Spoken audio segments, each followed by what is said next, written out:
are the Slides of Mark. Gli Slavoni di Marco are about 2 miles from Rovereto between Verona and Trent on the left bank of the river Adige. Line 9, a man at the top might. I am defeated in all attempts to convey Dante's emphasis in any sort of a verse line. The sense of the original, it might provide some sort of a way down for one who started at the top, but by implication would not be climbable from below. Lines 12 through 18. The infamy of Crete. This is the famous Minotaur of classical mythology. His mother was Pasiphae, wife of Minos, the king of Crete. She conceived an unnatural passion for a bull, and in order to mate with it, she crept into a wooden cow. From this union the Minotaur was born, half man, half beast. King Minos kept him in an ingenious labyrinth from which he could not escape. When Androgeos, the son of King Minos, was killed by the Athenians, Minos exacted an annual tribute of 7 maidens and 7 youths. These were annually turned into the labyrinth, and there were devoured by the Minotaur. The monster was finally killed by Theseus, Duke of Athens. He was aided by Ariadne, daughter of Minos, and half-sister of the monster.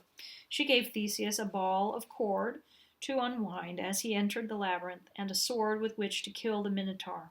The Minotaur was thus more beast than human. He was conceived in a sodomitic union, and he was a devourer of human flesh, in all ways a fitting symbol of the souls he guards. Lines 34 and following. The broken rocks of hell. According to Matthew, an earthquake shook the earth at the moment of Christ's death. These stones, Dante lets us know, were broken off in that earthquake. We shall find other effects of the same shock in the 8th circle. It is worth noting also that both the upper and the lower hell begin with evidences of this ruin. For details of Virgil's first descent, see notes to Canto 9. Line 38, the coming of him. For details of Christ's descent into hell, see notes to Canto 4. Lines 40 to 42, the universe felt love, as some believe. The Greek philosopher Empedocles taught that the universe existed by the counterbalance, discord, or mutual repulsion of its elements. Should the elemental matter feel harmony, love, or mutual attraction, all would fly together into chaos. Line 47, the river of boiling blood. This is Phlegethon, the river that circles through the first round of the 7th circle, then sluices through the wood of the suicides, the 2nd round, and the burning sands, 3rd round, to spew over the great cliff into the 8th circle, and so eventually to the bottom of hell, Cocytus. The river is deepest at the point at which the poets first approach it, and grows shallower along both sides of the circle until it reaches the ford, which is at the opposite point of the first round. The souls of the damned are placed in deeper or shallower parts of the river according to the degree of their guilt. Line 55, the centaurs. The centaurs were creatures of classical mythology, half horse, half men. They were skilled and savage hunters, creatures of passion and violence. Like the Minotaur, they are symbols of the bestial human, and as such, they are fittingly chosen as the tormentors of these sinners. Line 65, Chiron, the son of Saturn and of the nymph Philyra.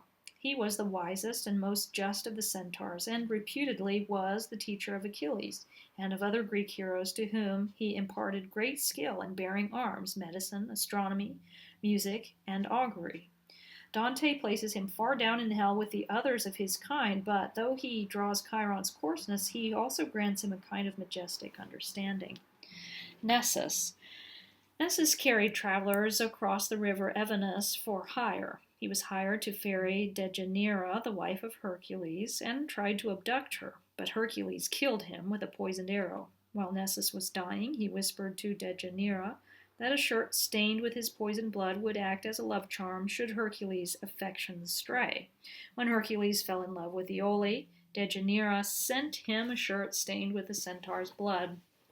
The shirt poisoned Hercules, and he died in agony. Thus, Nessus revenged himself with his own blood. Line 72, Pholus. A number of classical poets mention Pholus, but very little else is known of him. 88 and 89, the sublime spirit is Beatrice. Line 97, Chiron turned his head on his right breast. The right is the side of virtue and honor. In Chiron, it probably signifies his human side as opposed to his bestial side. 107. Alexander is Alexander the Great. Dionysius is Dionysius I, who died in 367 BC, and his son Dionysius II died in 343.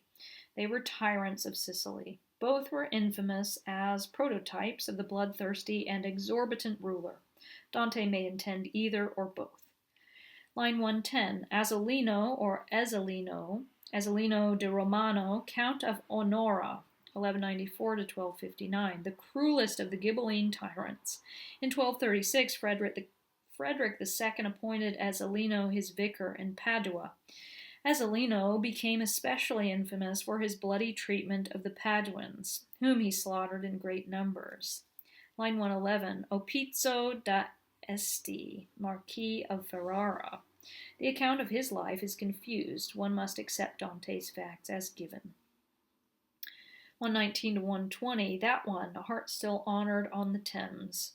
The sinner indicated is Guy de Montfort. His father, Simon de Montfort, was a leader of the barons who rebelled against Henry III and was killed at the Battle of Evesham by Prince Edward.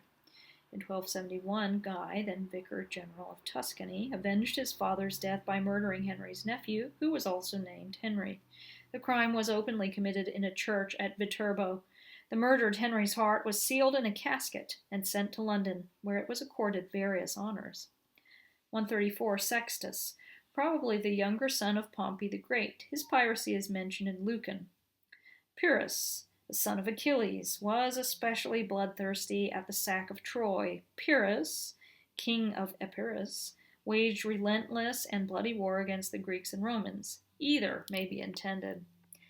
Line 135, Attila, king of the Huns, from 433 to 453. He was called the Scourge of God.